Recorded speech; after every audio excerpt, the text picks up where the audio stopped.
Delaware's transit service, moving forward. New tonight, Delaware joins multiple states in a lawsuit against the parent company of Instagram and Facebook. Plus, 3 local high school football players are waiting to see whether they can play this weekend as Delaware's high school sports transfer rule gets ready to face its biggest challenge. And an alternative to trick-or-treating is really catching on. We'll tell you more about it. Those stories and much more straight ahead tonight on DETV News.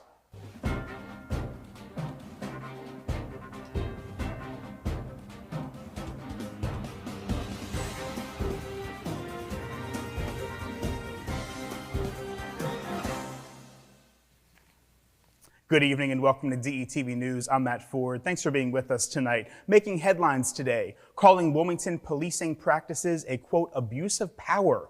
The ACLU has filed a federal class action lawsuit against the department. Mayor Mike Przicki called the lawsuit, quote, offensive and said the city will vigorously defend itself in court. The American Civil Liberties Union of Delaware and Wilmington, along with the NAACP, Delaware State Conference of Branches, accused Wilmington police of violating constitutional protections against reasonable stops, searches, and arrests. The organization said its own investigation last year found evidence of racially biased policing. The lawsuit claims unconstitutional practices were carried out by the Operation Safe Streets program. It's a partnership with the Delaware Department of Corrections. The lawsuit alleges the program has not made the city safer, but rather has been used to harass and terrorize Black communities. The suit also claims Wilmington did not monitor the officers assigned to Operation Safe Streets and failed to record and preserve information related to the misconduct. In a statement, the ACLU said the total lack of oversight and a blatant disregard for the rights and well-being of the public was shameful. Mayor Mike Przicki responded that Wilmington police officers treat people equally and with respect under very difficult conditions. He addressed that the city does not tolerate discriminatory practices. The lawsuit seeks in part a monitor be appointed to oversee the department's compliance with remedying the legal violations. And speaking of lawsuits, a group of 33 states, including Delaware, are accusing Instagram of harming young people, particularly young girls. The states are suing Meta, that's the parent company of Instagram and Facebook. Attorney generals in the states allege that Facebook and Instagram were designed with features that addict kids and teens to their platforms. The suit was filed Tuesday. It's the result of an investigation led by a bipartisan coalition of attorney generals including California, Florida, and New Jersey. The suit follows damning newspaper reports in the Wall Street Journal that found Meta's own research confirmed the harm that online can bring. One internal study at Meta found that Instagram makes thoughts of suicide and eating disorders worse for young girls. The suit seeks financial damages and restitution to an end of practice that violates the law. In a statement, New York Attorney General Letitia James said teenagers and children are suffering from record levels of poor mental health and that companies like Meta are to blame. Meta responded that the company was disappointed that the states did not seek working with the company instead of a lawsuit.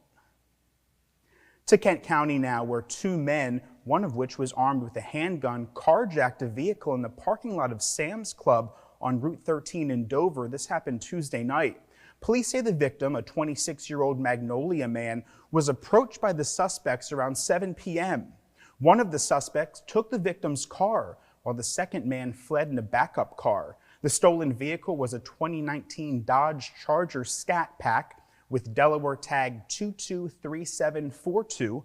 Anyone with information about the crime is asked to contact Dover Police at 302-736-7130. And the Delaware Interscholastic Athletic Association, also known as DIAA, will hold a special meeting Thursday to determine whether 3 Middletown football players can take the field against Salesianum this weekend. The athletes have transferred from Seaford to Middletown high schools. Current regulations enforced by the DIAA require an athlete to sit out for a year when transferring schools.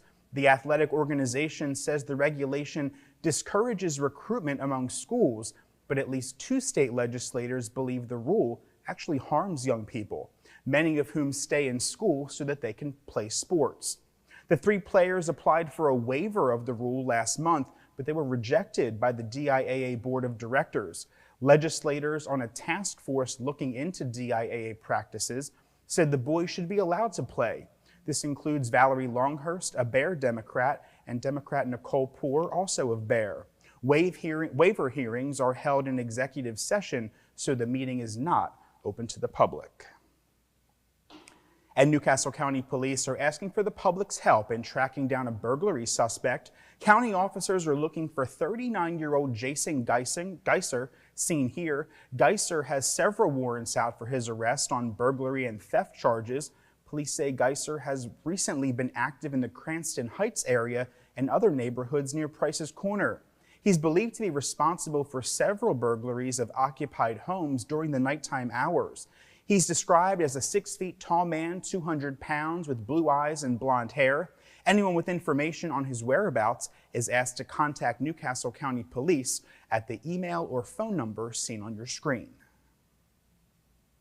And former State Senator Colin Bonini is running for Kent County Register of Wills.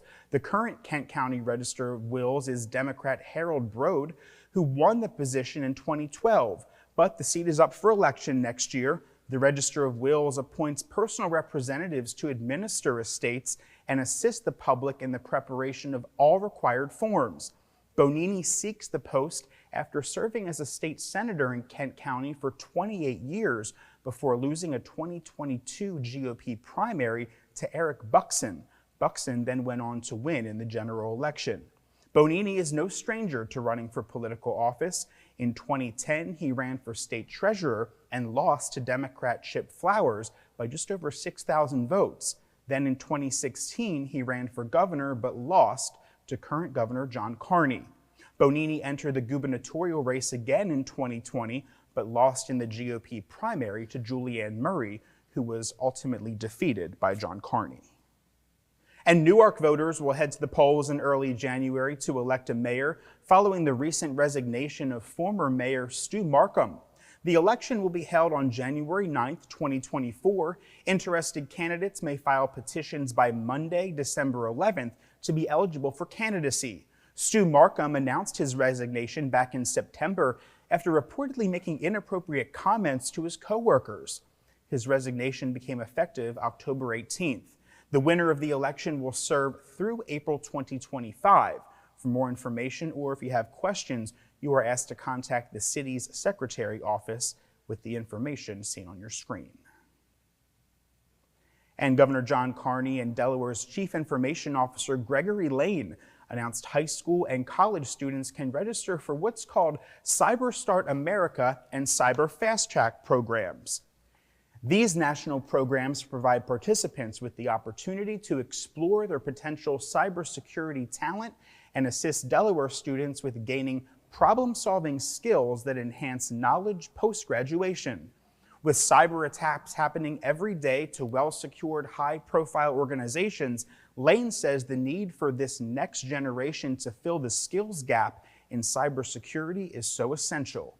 The programs both offer a series of online challenges that allow participants to act as cyber protection agents to solve cybersecurity-related puzzles and explore related topics such as code breaking, programming, networking, and digital forensics. Students who do well in the program can earn access to scholarships and advanced training. During the previous competition, Delaware had 261 high school student participants with 6 award winners in Cyber Start America and 76 college students with 5 award winners in Cyber Fast Track. To see more about this program and last year's winner, visit Delaware's Cyber Start America and Cyber Fast Track webpage, again seen there on your screen. And anyone with safety concerns about trick-or-treating or just want to have a little Halloween fun can join in on one of the trunk-or-treats happening soon. Many organizations, including police or fire departments, as well as churches, offer the safer, less spooky alternative to traditional trick-or-treating. During the events, adults decorate the trunks of their vehicles, seen here, in Halloween-themed decor and hand out candy, or other treats to little ones in costumes in their own communities. Origins of the practice appear to be church groups in the mid-1990s who often billed them as fall festivals. People go all out with cool themes, balloons, and goodie bags, as well as giveaways. The trend has gotten so big that party stores now carry what they call trick out your trunk kits to deck out your car. Very cool. Well, that's going to do it for tonight's edition of DETV News. Be sure to follow us across your favorite social media platforms. And for a look at what's happening around the state of Delaware, head to our website. That's detvch.com. With tonight's news, I'm Matt Ford. Join us again tomorrow night at 7:30. Lauren Wilson will see you then. Take care.